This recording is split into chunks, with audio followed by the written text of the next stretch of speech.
నారాయణ ప్రియమనంగమదాపహారం వారాణసీపురపతిం భజ విశ్వనాథం.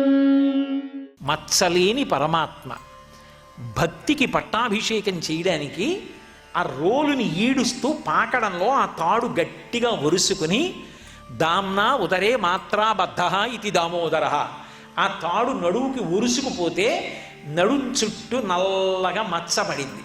అలా మచ్చపడితే మచ్చగలిగిన వాడు కాబట్టి దామోదరుడు అయ్యాడు. అంటే భక్తికి లొంగిపోతాను. మౌనులచే జ్ఞానులచే యోగులచే దాన సంవిధానులచే తన్ పూని నిబద్ధుండగునే పురుషోత్తముడు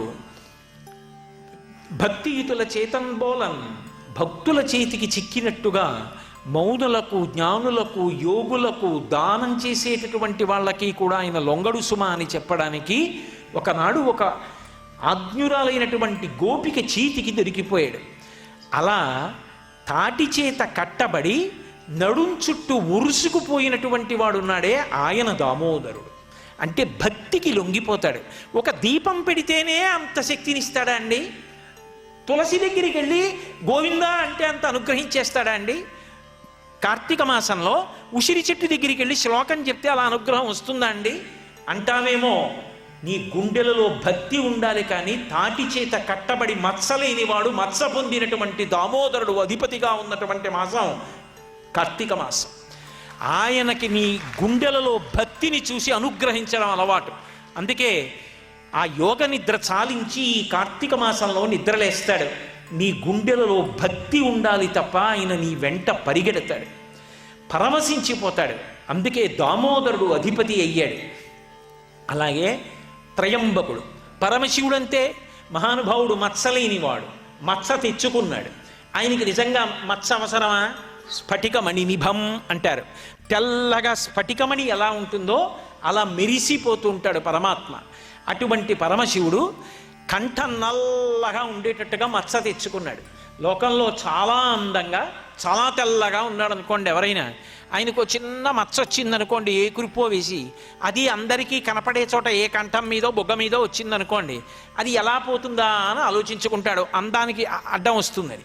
కానీ వాళ్ళు ఘృతరీతి ఘనీభూతం సచ్చిదానంద విగ్రహం అన్నాడు వ్యాసుడు. అప్రాకృత శరీరం తం అతిమన్మధరూపిణం ఘృతరీతి ఘనీభూతం సచ్చిదానంద విగ్రహం అన్నాడు. అది అప్రాకృత శరీరం, నీతి ముద్దలా ఉంటుంది. అంత అందమైనటువంటి శరీరం ఉన్నటువంటి వాడు. పైగా ఆయన నడిచి వెడుతుంటే సూర్యేణ చిత్రితం మూర్ధ్ని చంద్రదండ విరాజితం గంగా చ యమునా చైవ విధర్తు స్మనుచామరి అని శివమహాపురాణంలో వర్ణించారు. గంగా యమున ఆయనకి చామరం వేస్తుంటే సూర్యుడు చంద్రుడు ఆయనకి గొడుగు పట్టి తీసుకెడుతుంటారు. అంతటి అందగాడు, అంతటి పరమాత్మ పరమశివుడు లోకాల కోసమని తన కంఠానికి నల్లటి మచ్చ తెచ్చుకున్నాడు. ఎప్పుడు తెచ్చుకున్నాడు? ఒకనాడు పాల సముద్రాన్ని అమృతం కోసం చిలికితే ఆ పాలవెల్లి లోపల అప్పటికప్పటికి మందరాగము తిరిగం చప్పుడు నిండెన జండము చెప్పిడిదే మధుని చెవులు చిందరబనియన్ ఆలోల జలధి లోపల నాలో నహి విడిచి అసురుల బలపన్ గీలా కోలాహలమున హాలాహల విషము పుట్టె నవనీనాథ. ఆ హాలాహలం వచ్చి లోకాలన్నింటినీ కాల్చేస్తుంటే అందరూ కైలాసానికి వెళ్ళి మొరబెట్టుకుంటే చని కైలాసముజొచ్చి శంకరు నివాసద్వారముంజేరి ఈశుని దవ్వారికు లడ్డు పడ్డ తలమంచుంజొచ్చి కుయ్యో మొర్రో విను మాలింపము చిత్తగింపము దయన్ వీక్షింపుమన్ సంభుజానన ముఖ్యుల్కని రక్తరక్షణ కళా సంరంభునిన్ శంభునిన్. ఆర్తరక్షణ కళా సంరంభుడైనటువంటి పరమశివుడి దగ్గరికి వెళ్ళి అయ్యా హాలాహలం పుచ్చేసుకోమన్నారు. అది ఎవరిని పుచ్చుకుంటే వాళ్ళు చచ్చిపోతారు. ఆయన పుచ్చుకోగలడా?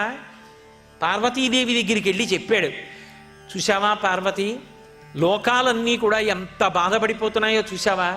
హరిమది ఆనందించిన హరినక్షి జగంబులెల్లయ ఆనందించున్ హరియును జగములు వెచ్చక గరళము వారించుటొప్పు కమలదలాక్షి. మీ అన్నగారు స్థితికారుడు, విష్ణువు సంతోషించేటట్టుగా ఆ హలాహలం నేను పుచ్చేసుకోనా అన్నాడు. అది ఏమైనా పటికి బెల్లమా నోట్లో వేసుకోవడానికి? ఆవిడికి మాత్రం ఐదోతనం మీద కోరిక ఉండదు. ఆవిడ చూసి మీ ఇష్టం పుచ్చుకోండి. అక్కడ వరకు విని భాగవతం పరీక్షిత్ అంతటి వాడు గుండెలు బాదుకుని అడిగాడు శుకబ్రహ్మని. అయ్యయ్యో అదేమిటండి, ఆది కుటుంబం కదా, అటువంటి శంకరుడు హాలాహలం పుచ్చుకుంటానంటే పార్వతీదేవి ఒప్పుకుందా? ఎలా ఒప్పుకుంది?